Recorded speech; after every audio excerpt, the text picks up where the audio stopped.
ಈ ತಿಂಗಳ 14ನೇ ತಾರೀಕು ಮಂಗಳವಾರ ಇಂಜಿನಿಯರ್ಸ್ ಕ್ಲಬ್ ನಡೆಯಲಿದೆ. ಅದರ ಬಗ್ಗೆ ಮತ್ತು ನಮ್ಮ ಸಂಸ್ಥೆಯ ಧ್ಯೇಯ, ಉದ್ದೇಶ ಮತ್ತು ಗುರಿ ಏನಿದೆ, ನಾವು ಸರ್ವಿಸ್ ಆಕ್ಟಿವಿಟಿ ಏನೇನು ಮಾಡ್ತೀವಿ ಅಂದ್ಬಿಟ್ಟು ತಿಳಿಸೋದಕ್ಕೆ ಈ ಪತ್ರಿಕಾಗೋಷ್ಠಿಯನ್ನು ಏರ್ಪಡಿಸಿದ್ದೀವಿ.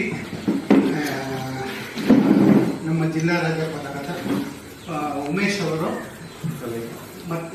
ಮತ್ತೆ ಮೊದಲನೇ ರಾಜ್ಯಪಾಲರಾದ ಮನೇಜ ಪುಟ್ಟಸ್ವಾಮಿಯವರು ಮತ್ತು ಎರಡನೇ ರಾಜ್ಯಪಾಲರಾದ ಶಶಿಧರ್ ಅವರು ಬರ್ತಾ ಇದ್ದಾರೆ. ನಮ್ಮ ನಾಗೇಶ್ ಪಟೇಲ್ ಅವರು ಮತ್ತು ನಮ್ಮ ಜಿಲ್ಲಾ ಸಂಪುಟ ಕಾರ್ಯದರ್ಶಿ ಸತ್ಯಪ್ರಶಾಂತ್ ಅವರು ಭಾಗವಹಿಸ್ತಿದ್ದಾರೆ. ಮತ್ತು ಖಜಾಂಚಿಯಾದ ನಿರ್ಮಲಾ ಆನಂದ್ ಅವರು ಮತ್ತು ನಮ್ಮ ರಾಯಭಾರಿಗಳಾದ ಮತ್ತೆ ನಮ್ಮ ಸಂಸ್ಥೆಯ ಪರವಾಗಿ ಇದ್ದಾರೆ.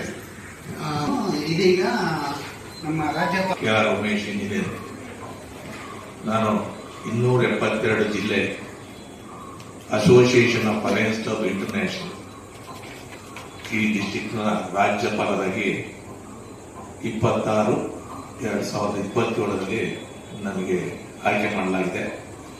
ಈ ನಿಟ್ಟಿನಲ್ಲಿ ನಮ್ಮ ಇಂಟರ್ನ್ಯಾಷನಲ್ ಸಂಸ್ಥೆ ಜೈಪುರದಲ್ಲಿ ಒಂದು ಇನ್ಸ್ಟಾಲೇಷನ್ ಸೆರೆಮನಿ ಕೂಡ ನಾವು ಇಟ್ಕೊಂಡಿದ್ವಿ. ಆ ಒಂದು ಕಾರ್ಯಕ್ರಮದಲ್ಲಿ ನಮ್ಮ ಜಿಲ್ಲೆಯಿಂದ ಮೊದಲನೇ ಉಪರಾಜ್ಯಪಾಲರು ಕೂಡ ಭಾಗವಹಿಸಿದ್ರು. ಅಲ್ಲಿ ನಮಗೆ ಪ್ರತಿಜ್ಞಾ ಬೋಧನೆಗಳನ್ನು ಕೂಡ ಮಾಡಿ ಈ ವರ್ಷದ ಕಾರ್ಯಕ್ರಮಗಳು ಏನು ಅನ್ನೋ ಒಂದು ಅಭಿಪ್ರಾಯ ಕೂಡ ತಿಳಿಸಿದ್ದಾರೆ. ನಮ್ಮ ಇಂಟರ್ನ್ಯಾಷನಲ್ ಪ್ರೆಸಿಡೆಂಟ್ ಆಗಿ ಈ ವರ್ಷದಲ್ಲಿ ತೆಲಂಗಾಣದಿಂದ ಬಂದಿರತಕ್ಕಂಥ ಅಲೈ ಡಾಕ್ಟರ್ ಇಂಜಿನಿಯರ್ ಬಾಲಗಂಗಾಧರ ಶಾಸ್ತ್ರಿ ಅವರು ಕೂಡ ಆಯ್ಕೆ ಆಗಿಬಿಟ್ಟು ನಮ್ಮ ಈ ಒಂದು ಇನ್ಸ್ಟಾಲೇಷನ್ ಸೆರೆಮನಿಗೆ ಕೂಡ ಅವರು ತಾರೀಕು 14/4/2026 ಕರ್ನಾಟಕ ಇಂಜಿನಿಯರಿಂಗ್ ಅಕಾಡೆಮಿಯಲ್ಲಿ ನಮ್ಮ ಕಾರ್ಯಕ್ರಮ ನೆರವೇರುತ್ತೆ. ಆ ನಿಟ್ಟಿನಲ್ಲಿ ಈ ಕಾರ್ಯಕ್ರಮ ಸರಿಯಾಗಿ 9:30ಗೆ ಪ್ರಾರಂಭವಾಗಿ ನಮಗೆ ಪ್ರತಿಜ್ಞಾ ವಿಧಿಯನ್ನ ಅವರು ನಮಗೆ ಬೋಧಿಸುತ್ತಿದ್ದಾರೆ. ಹಾಗೆ ನಮ್ಮ ಸಂಪುಟದಲ್ಲಿರ್ತಕ್ಕ ಚೀಫ್ ಗೆಸ್ಟ್ ಆಗಿ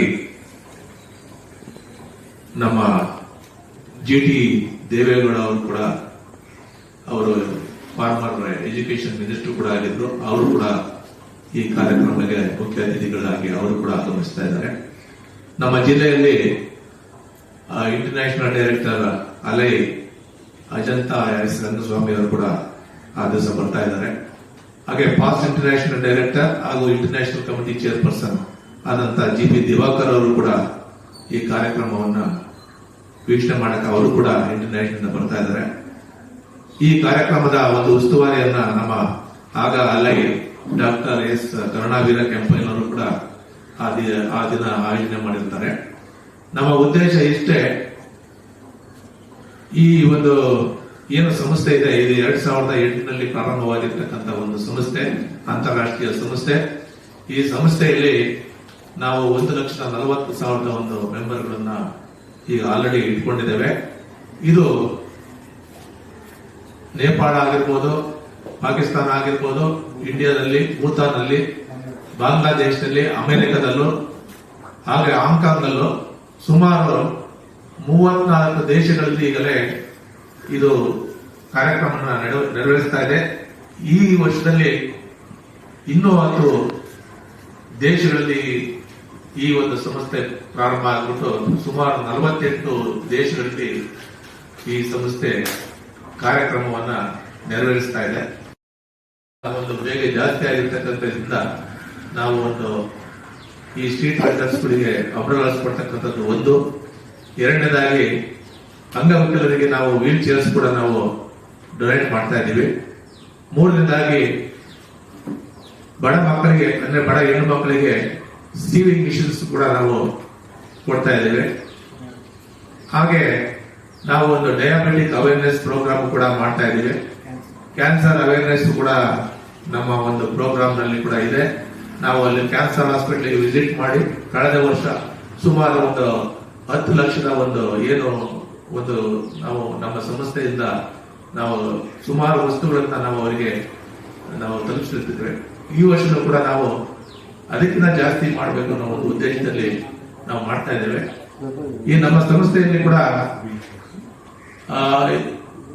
ಏನು ಈ ಹ್ಯಾಂಡಿಕ್ಯಾಪ್ ಮಕ್ಕಳುಗಳಿದ್ದಾರೆ ಅವ್ರಿಗೂ ಕೂಡ ವೀಲ್ ಚೇರ್ಸ್ ನಾವು ಪ್ರಾವಿಷನ್ ಮಾಡ್ತಾ ಇದ್ದೇವೆ. ಹಾಗೂ ವೃದ್ಧಾಶ್ರಮ ಆಗಿರ್ಬೋದು, ನಂತರ ಅಂಗರ್ ಯಾರು ಬಡ ಮಕ್ಕಳಿದ್ದಾರೆ ಆದ್ರೆ ಅನಾಥಾಶ್ರಮಗಳಾಗಿರ್ಬೋದು, ಅದೆಲ್ಲ ಕಾರ್ಯಕ್ರಮಗಳ ಒಂದು ಸೇವೆ ಮಾಡಬೇಕು ಅನ್ನೋ ಒಂದು ನಿಟ್ಟಿನಲ್ಲಿ ಈ ಸಂಸ್ಥೆ ಎದ್ದು ನಿಂತಿದೆ. ಇದು ನಮ್ಮದೇ ಆದಂತಹ ಒಂದು ಹಣವನ್ನ ಕ್ರೋಢೀಕರಿಸಿ ಆ ಒಂದು ಹಣದಲ್ಲಿ ನಾವು ಮಾಡ್ತಕ್ಕಂತ ಒಂದು ಸಂಸ್ಥೆ. ಅದನ್ನ ಬಿಟ್ಬಿಟ್ಟು ನಾವು ಯಾವುದೇ ತರದ ಹೊರಗಡೆಯಿಂದ ಯಾವುದೇ ತರದ ನಾವು ಫಂಡ್ಸ್ಗಳಾಯಿತು, ಯಾವುದೇ ಒಂದು ಸರ್ಕಾರಿ ಆರ್ಗನೈಸೇಷನ್ ಆಗಿರ್ಬೋದು, ಬೇರೆ ಕಡೆಯಿಂದ ಆಗಿರ್ಬೋದು, ನಾವು ಎಲ್ಲೂ ಕೂಡ ಅದನ್ನ ದುಡ್ಡನ್ನ ಕಲೆಕ್ಟ್ ಮಾಡೋದಿಲ್ಲ. ಇದು ಅವರ ಸ್ವಂತದಲ್ಲಿ ಗಳಿಸಿರ್ತಕ್ಕಂತ ಒಂದು ಹಣದಲ್ಲಿ ಸದಸ್ಯರನ್ನೆಲ್ಲ ಮಾಡ್ಕೊಂಡ್ಬಿಟ್ಟು ಒಂದೇ ಮನೋಭಾವದಿಂದ ನಾವು ಸೇವೆ ಮಾಡಬೇಕು ಅನ್ನೋ ಒಂದು ಉದ್ದೇಶದಲ್ಲಿ ಈ ಒಂದು ಕಾರ್ಯಕ್ರಮ ಇಟ್ಕೊಂಡಿದ್ದೇವೆ. ಇದೆ ಅಂತ ಇಲ್ಲಿ ಸೇವೆ ಮಾಡಕ್ ಬಂದಿರೋರು ಅಂತಲೂ ಅಲ್ಲ, ನಾವು ಗಳಿಸಿರೋದ್ರಲ್ಲಿ ಒಂದಷ್ಟು ಭಾಗವನ್ನ ಸಮಾಜಕ್ಕಾಗಿ ಕೊಡ್ಬೇಕು ಅಂತ ಅನ್ನೋದು ನಮ್ಮಂತ ಹೆಣ್ಮಕ್ಳ ಉದ್ದೇಶ ಕೂಡ. ಹಾಗಾಗಿ ನೋಡಿ, ತಲೆಯೊಳಗೆ ನೆರೆದಿರುವ 106 ಹಕ್ಕಿಗಳು ಇಳಿ ಕೂಗೆ ಕಾಗೆ ನವಿಲು ಗೊರವಂಕಗಳು ಕಿರಿಕಿರಿಸಿ ಗೊರಗೊರನೆ ಕೂಗಿ ಕರೆಯುತ್ತಿರಲು ನೆಲೆಯಲ್ಲೂ ಶಾಂತಿಗೇನು ಮಂಕುತಿಮ್ಮ ಅಂತ. ಹಾಗಾಗಿ ನಮ್ಮ ಒಂದು ಸಂಸಾರ ತಾಪತ್ರಗಳಿಗಂತೂ ಏನು ಎಂಡ್ ಇಲ್ವೇ ಇಲ್ಲ. ಅದ್ರ ಬದಲಿಗೆ ನಮ್ಗಿಂತ ಒಂದು ಸ್ವಲ್ಪ ನೋವಿನಲ್ಲಿರೋರ್ನ, ಅದಕ್ಕೆ ನೋಡಿ ಪ್ರತಿ ವರ್ಷನೂ ನಾವು ಇಟ್ಕೊಳ್ಳೋದು ಸೇವೆ ಅನ್ನೋದು ಎಲ್ಲದಕ್ಕೂ ಒಂದು ಕಾಮನ್ ವರ್ಡ್ ಆಗಿದೆ. ಅದರ ಮುಂದಿನ ಚೇಂಜ್ ಮಾಡ್ತೀವಿ. ಈ ಸರಿ ನಮ್ಮ ರಾಜ್ಯಪಾಲರು ಮಾನವೀಯತೆ ಅನ್ನುವಂಥದ್ದನ್ನ ಇಟ್ಕೊಂಡಿದ್ದಾರೆ.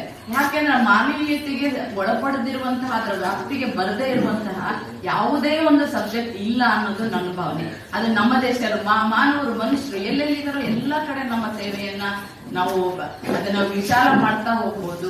ಎಲ್ಲಿ ಬೇಕಾದ್ರೂ ಮಾಡ್ಬೋದು. ಕಷ್ಟದಲ್ಲಿರೋರಿಗೆ ಸಹಾಯ ಮಾಡೋದು, ಆ ಹುಡುಕೊಂಡು ಹೋಗಿ ಮಾಡ್ತೀವಲ್ಲ, ಅದರಲ್ಲಿ ನಮ್ಮ ಉದ್ಧಾರನೂ ಆಗತ್ತೆ. ಅದ್ರ ಜೊತೆಯಲ್ಲಿ ಅವರಿಗೆ ಸಹಾಯ ಮಾಡೋದು ಮಾತ್ರ ನಮ್ಮ ಉದ್ದೇಶ. ಅದರಲ್ಲಿ ನಾವು ದುಡ್ಡನ್ನ ಎಷ್ಟೋ ಸರಿ ನಾವುಗಳು ಅಲ್ಲಿ ಎಲ್ಲೂ ಬಂದಿರ್ಲಿಲ್ಲ ಫಂಡ್ಸ್ ಅಂದ್ರೆ ನಾವೇ ಹಾಕೋತೀವಿ, ನಾವೇ ಇದ್ ಮಾಡ್ತೀವಿ. ಸೇವೆ ಮುಖ್ಯ ಆಗ್ಬೇಕು, ಮಾನವೀಯತೆ ಮುಖ್ಯ ಆಗ್ಬೇಕು ಅನ್ನೋದು ಈ ವರ್ಷದ ನಮ್ಮ ಬಹಳ ಒಂದು ದೊಡ್ಡ ಆಸೆ ಇದೆ, ಗುರಿ ಇದೆ. ಅದಕ್ಕೆ